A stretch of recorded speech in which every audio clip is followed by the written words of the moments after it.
बिस्मिल्लाहिर्रहमानिर्रहीम, अस्सलाम वालेकुम।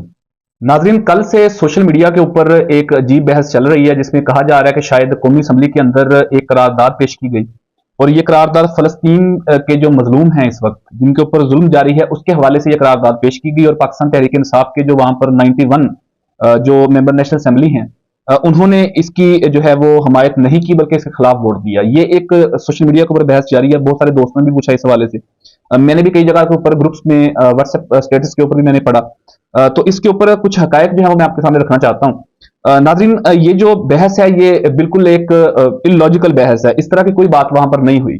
पार्लियामान के अंदर होता हमेशा ये है कि वहां पर कोई असलूब के साथ तो कोई बैठता नहीं है। अगर आपने कार्रवाई देखी हो पार्लियामान की तो वहां पर सिवाय गालम गलोच के, सिवाय वहां पर शोर शराबे के, सिवाय एक दूसरे के ऊपर किताबें फेंकने के, लहराने के, और वहां पर कोई काम नहीं होता। अगर आपको ये लगता है कि आपके, मेरे या आम वाम के हकूक के हवाले से कोई बात की जाती है या हमारी जिंदगी बेहतर करने के लिए कोई पॉलिसी मेकिंग की जाती है तो इस तरह का वहां पर कोई अमल नहीं होता। जब अपोजिशन बात करती है तो हुकूमती बेंचेस की तरफ से शोर शराबा किया जाता है। जब हुकूमती बेंचेस की तरफ से कोई बात की जाती है तो अपोजिशन की तरफ से शोर शराबा किया जाता है। ये एक रवायत है पार्लियामान की। इवन कि जब लीडर ऑफ द हाउस वजीर आजम बात करते हैं उस वक्त भी उसे खामोशी से नहीं सुना जाता। जब अपोजिशन लीडर बात करते हैं उन्हें भी खामोशी से नहीं सुना जाता। इवन के जो स्पीकर होते हैं, स्पीकर जब रूलिंग कोई देते हैं या कोई बात करते हैं उसको भी कोई गौर से नहीं सुनता। आधे से ज्यादा लोग सो रहे होते हैं, आधे से ज्यादा लोग अपने मोबाइलों के अंदर मसरूफ होते हैं और बहुत सारे लोग जो हैं वो एक दूसरे के खिलाफ शोर शराबा नारेबाजी कर रहे होते हैं।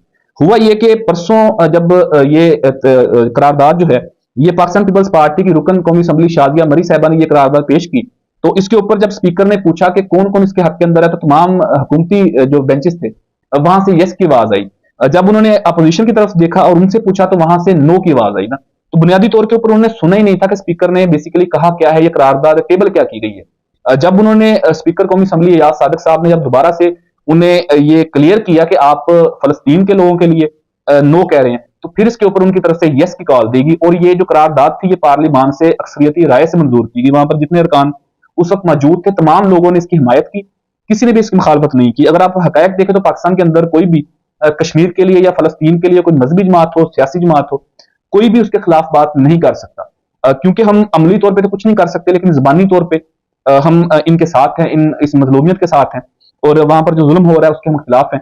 और किसी की जरूरत नहीं है कि पाकिस्तान के अंदर कोई फलस्तीन के लोगों के लिए या कश्मीर के लोगों के लिए ये कह दे कि हम उनकी हिमायत नहीं करते। ये एक अलग बात है कि हम एक अटॉमिक पावर होते हुए भी, एक 26 करोड़ का मुल्क होते हुए भी हम उनके लिए अमली तौर पर कुछ नहीं कर सकते, उनकी मदद नहीं कर सकते। लेकिन कागजों के अंदर, करारदादों के अंदर, जुबानी या लिखने के अंदर हम जो है वो उनकी भरपूर हिमायत का ऐलान करते हैं। तो ये एक जो सोशल मीडिया के ऊपर बेबुनियाद एक इल्जाम तराशी की जा रही थी पाकिस्तान तहरीक इंसाफ की क्यादत के खिलाफ कि शायद उन्होंने इसके हवाले से कोई उनकी मुखालफत में कोई बात की है। इवन के इसके ऊपर ट्वीट्स भी किए गए, इसके ऊपर मुख्तलिफ सोशल मीडिया ने, इवन के जो मेन स्ट्रीम मीडिया है उसने भी इसके खिलाफ टिकर चलाए और अखबारात के अंदर भी इस तरह की बातें लिखी गई कि पाकिस्तान तहरीक इंसाफ ने फलस्तीन के खिलाफ जो है वो करारदाद पेश की या उनकी हक में जो करारदाद थी उसके अंदर उन्होंने वोट नहीं डाला। तो ऐसा बिल्कुल नहीं है।